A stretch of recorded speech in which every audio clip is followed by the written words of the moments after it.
Olá, sejam muito bem-vindos à nossa aula de redação, né?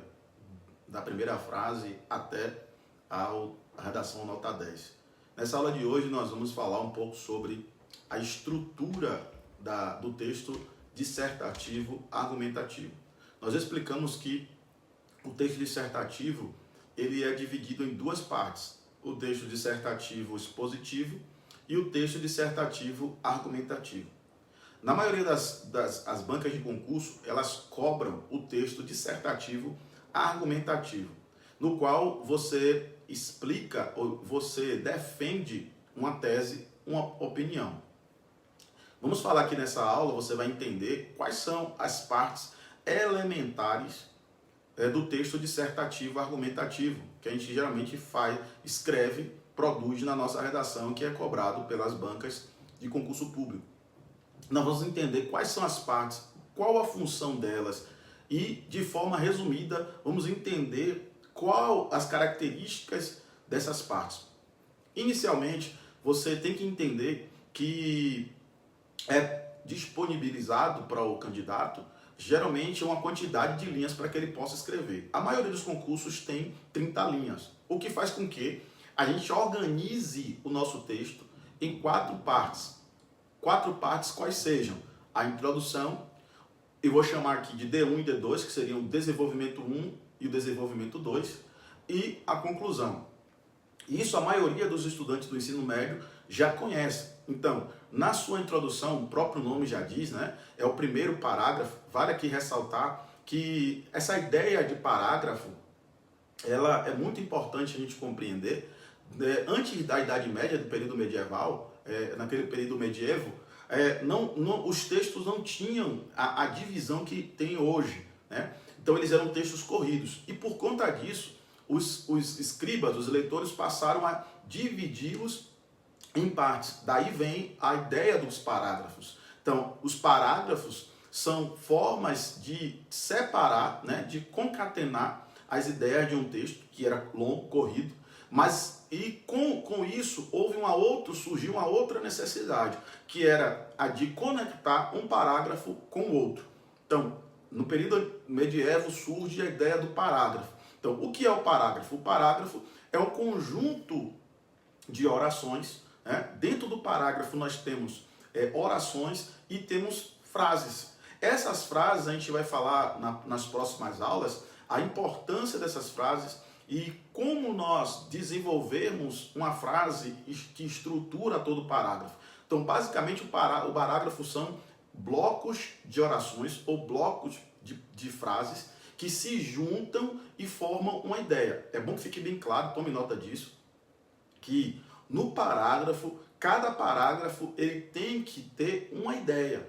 O interessante é que você trabalhe no parágrafo apenas uma ideia. Por quê? Qual é o princípio, o pressuposto lógico do parágrafo? É de que ele vai estar transmitindo uma ideia principal. Então, todo parágrafo vai ter uma ideia principal que vai nortear o pensamento para que o leitor perceba, entenda o que o produtor do texto ele está querendo apresentar. Então, no parágrafo introdutório, na introdução, nós vamos ter, o próprio nome já diz, vou ser um pouco redundante, mas vai estar introduzindo o seu texto, vai estar apresentando as características do seu texto. Eu aprendi uma certa vez com uma professora que o parágrafo introdutório é como se fosse uma vitrine. Metaforicamente falando, é como você vai no shopping center, em alguma loja, você vai ver na vitrine elementos daquilo que a loja vende. Ou seja, o que a loja apresenta na vitrine, entende-se que vai estar lá dentro da loja. E isso é interessante porque nós podemos depreender algumas lições com relação a isso. A primeira lição é de que você não deve apresentar na sua vitrine, ou seja, na sua introdução, coisas que você não tem na sua loja. Ou seja, não apresente na sua introdução coisas que você não terá na sua redação, no desenvolvimento da sua redação. Então, primeira característica do texto introdutório, o texto introdutório ele vai ter pontos que vão ser trabalhados lá na sua redação. Quais sejam? Contextualização, alguma frase que ligue com o tema da sua redação, e também o desenvolvimento 1 e o desenvolvimento 2. Lembrando que não são pormenorizados, são apenas apresentados para que você possa trabalhar no desenvolvimento, nos outros parágrafos, o segundo e o terceiro parágrafo, de forma mais pormenorizada. Passando para o desenvolvimento 1, o que é o desenvolvimento 1? É exatamente a expansão daquilo que você falou na sua introdução. Então, no desenvolvimento 1 e desenvolvimento 2, dependendo da estratégia, alguma dessas estratégias argumentativas, nós vamos trabalhar nas próximas aulas, vamos explicar como é que eu elaboro uma estratégia argumentativa, causa, consequência, ou ponto positivo, ponto negativo, acréscimo de ideias, contradição, contra-argumentação. Como é que a gente vai trabalhar esses pontos? Então, no desenvolvimento 1, você dá continuidade, você desenvolve, né? Vai expandir aquilo que foi falado lá na introdução, que você vai ter o espaço para poder argumentar utilizando de elementos históricos, estatísticos, elementos de argumentos de autoridade para sustentar aquilo que está lá escrito na sua introdução. No segundo desenvolvimento, da mesma sorte, você vai ter a oportunidade de ampliar. Quando nós partimos para o fechamento do nosso texto, para o arremate, nós teremos o seguinte, nós teremos a conclusão.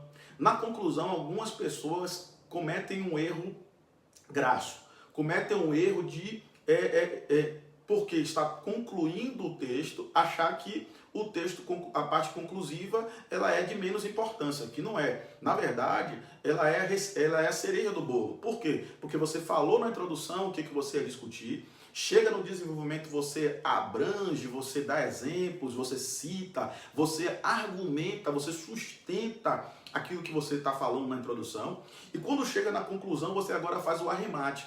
Você agora traz uma pequena síntese, geralmente o texto conclusivo, a gente vai falar um pouco mais nas outras aulas sobre isso. O texto conclusivo, ele traz uma primeira frase que traz o resumo de tudo aquilo que foi falado lá na introdução. Por que isso? Por que isso, Luiz? Porque você está mostrando para o seu leitor que o seu texto ele está concatenado, ele está articulado, de modo que ele não está como fios soltos, ele está em um circuito, né?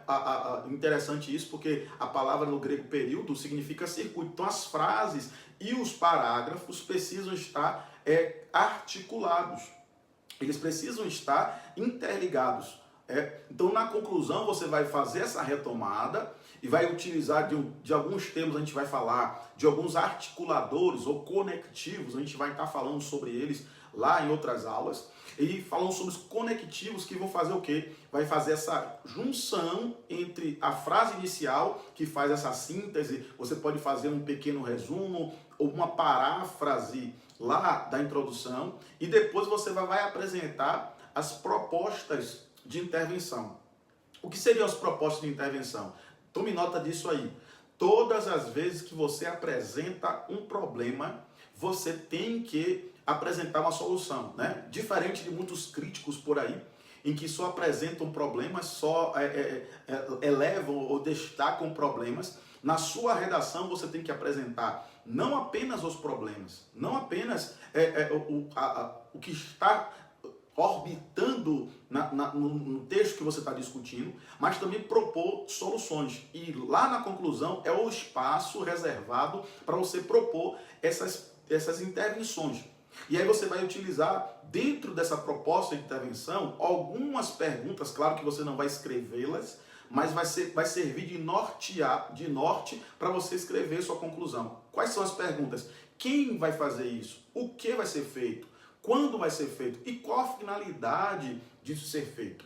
Então, basicamente, na nossa aula de hoje, nós falamos sobre alguns elementos importantes, basilares, na construção do texto dissertativo argumentativo. Quais sejam a introdução, o desenvolvimento e a conclusão. Lembrando que a introdução você apresenta o seu texto, você apresenta para o leitor o que você vai discutir na sua redação.